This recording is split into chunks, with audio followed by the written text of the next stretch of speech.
Quand quelqu'un n'est pas fait pour toi, Allah va permettre à cette personne de te faire du mal. Je répète, quand quelqu'un n'est pas fait pour toi, Allah permet toujours à cette personne de te faire du mal. Pourquoi? Je dis toujours, mais c'est pas tout le temps le cas. Parce qu'en réalité, lorsque tu cherches tout le temps à avoir la validation de l'autre, l'approbation de l'autre, etc., tu vas avoir tendance à rechercher constamment que l'autre te valorise. Ça va attirer à toi deux types de personnes. Soit des personnes qui vont te comprendre et t'aider, mais à un moment donné, elles vont s'essouffler et elles vont finir par partir. Et du coup, tu vas répéter ce schéma d'abandon.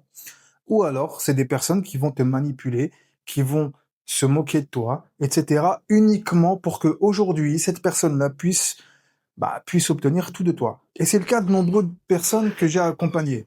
Ces personnes-là vont constamment chercher l'approbation de l'autre en pensant que l'autre, en fait, est un dealer d'affection. Pourquoi?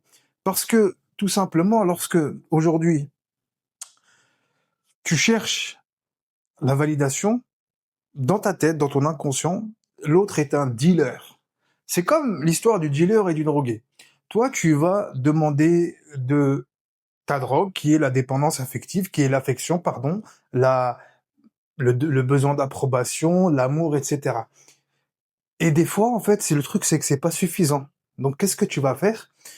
Tu vas en demander plus, et plus, et plus, et plus, et plus.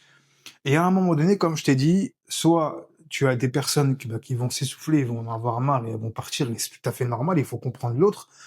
Soit tu vas avoir des personnes qui vont profiter de tout ça.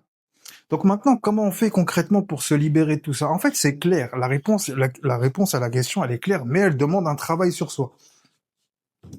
Déjà, il faut prendre conscience de son schéma inconscient. Beaucoup de personnes savent qu'elles ont ce problème-là, mais peu de monde passe à l'action.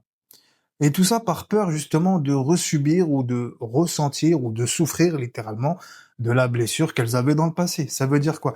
Ça veut dire qu'elles vont préférer rester dans leur situation, qui leur apporte un, un confort temporaire, plutôt que d'aller vers l'inconnu et se dire je place ma confiance en Allah et je règle ce problème-là.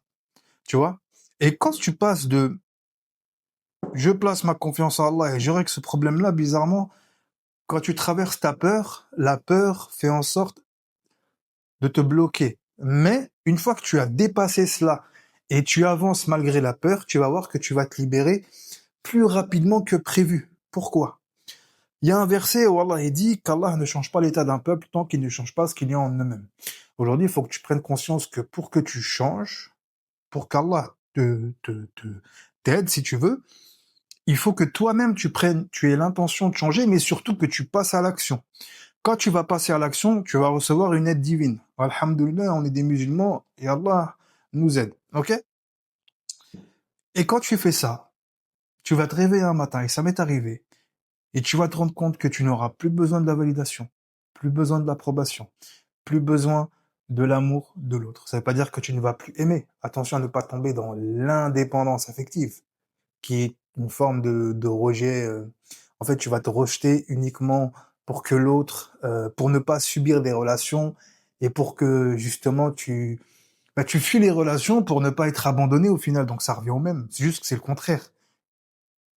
Mais en tout cas, quand tu décides de passer à l'action, tu vas commencer à te libérer, tu vas avoir les résultats. Et tu vas aimer pour ce que tu es. Et on va t'aimer pour ce que tu es, plutôt que tu fasses tout juste pour être aimé. Limite, te sacrifier. Et ça, c'est magnifique. N'oubliez pas que être aimé ne veut pas dire qu'il faut se sacrifier. Et aimer ne veut pas dire que tu dois tout donner également. N'hésitez pas à vous abonner.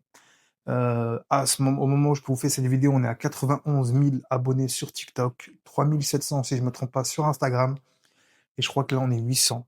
J'essaie d'atteindre la barre de moi, je suis pas trop à la recherche d'abonnés, moi c'est pas mon but, mon objectif c'est d'aider le plus de monde. Donc voilà. Barakallahu fik, abonnez-vous à la chaîne, wassalam alaikum.